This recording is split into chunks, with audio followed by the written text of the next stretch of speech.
Time पर 1 इंची पानी कहां से जाएगा जिस नाली को पूरी तरीके से सीमेंटेड ढाल दिया गया है। कि अभी आने वाले बारिश में देखिएगा कि अगर यहाँ नहीं 2-2 फीट तक पानी भरेगा तो आप बताइएगा। 200 करोड़ से भैरवा तालाब का सौंदर्यीकरण कर देना चाहिए, 100 करोड़ से ये कर देना चाहिए, वो कर देना चाहिए। खाली हवाई निर्णय है। आपको उस पैसे को किसी तरीके से खत्म कर देना और उसी में खत्म कर देना जहां पर आपको ज्यादा जो है कमीशन आ सके। मैं यदि ऐसे चैम्बर में नगर निगम में बैठ कर रहूंगा तो हमको पता चलेगा क्या कि कौन लोग प्यासा है, किसी घर में पानी नहीं है, कहां पर क्या कराना है। नमस्कार, मैं हूं कुणाल शेखर और आप देख रहे हैं लाइव सिटी।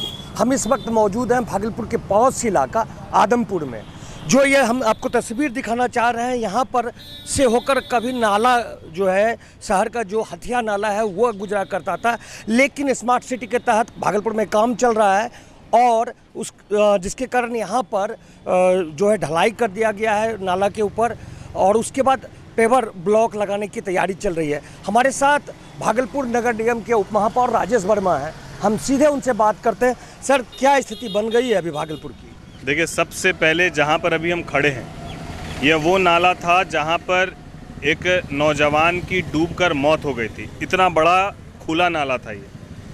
और आप देखे होंगे कि आज से लगभग 2 वर्ष पूर्व पटना में मुख्य सड़कों पर पानी कितना था।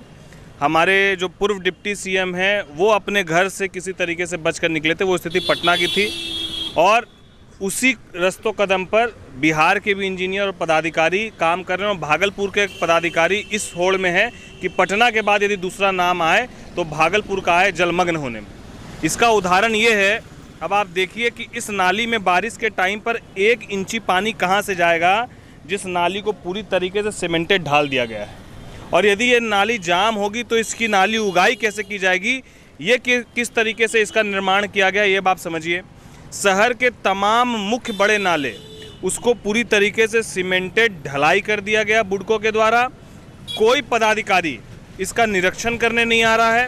केवल एसी कमरों में बैठकर आप निर्णय ले रहे हैं और जितने भी संवेदक हैं वो मनमाने तरीके से एक बार में स्लैब बिछाकर यहाँ से वहाँ, जिसमें कम वक्त लगे, कम पूंजी लगे, यहाँ से वहाँ तक पूरा ढाल कर एक बार में ख़त्म कर दिया है। और अब इसको भी ढकने के लिए पेवर ब्लॉक बिछाने की भी तैयारी शुरू हो चुकी है। आपने क्या किया अपने स्तर से, क्योंकि जिम्मेवारी तो आपकी भी तय होगी क्योंकि आप उप महापौर हैं अभी? नहीं, बुडको क्या नगर निगम के अधीन आ रहा है क्या? ये निर्माण तो बुडको के द्वारा किया जा रहा है।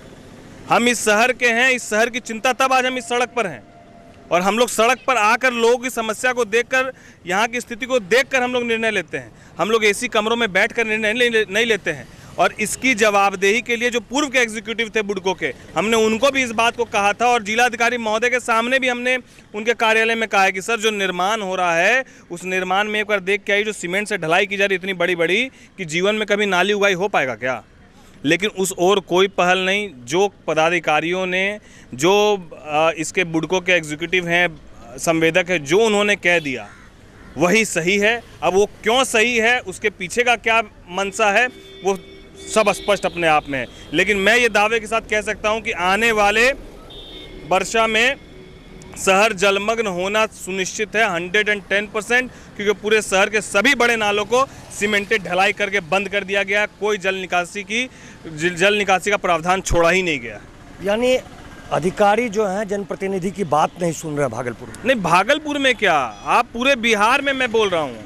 आप इस बात को सोचिए कि मैं अगर अपने घर में कमरे के अंदर बंद रहूँगा, मैं यदि ऐसे चैम्बर में नगर निगम में बैठ कर रहूँगा तो हमको पता चलेगा क्या कि कौन लोग प्यासा है, किसके घर में पानी नहीं है, कहाँ पर क्या कराना है। आज स्मार्ट सिटी की जो योजना वो अपने आप में दर्शाता है ना कि जो पदाधिकारी एसी चैम्बर के अंदर बैठकर निर्णय ले रहे हैं कि 200 करोड़ से भैरवा तालाब का सौंदर्यीकरण कर देना चाहिए, 100 करोड़ से ये कर देना चाहिए, वो कर देना चाहिए, खाली हवाई निर्णय है।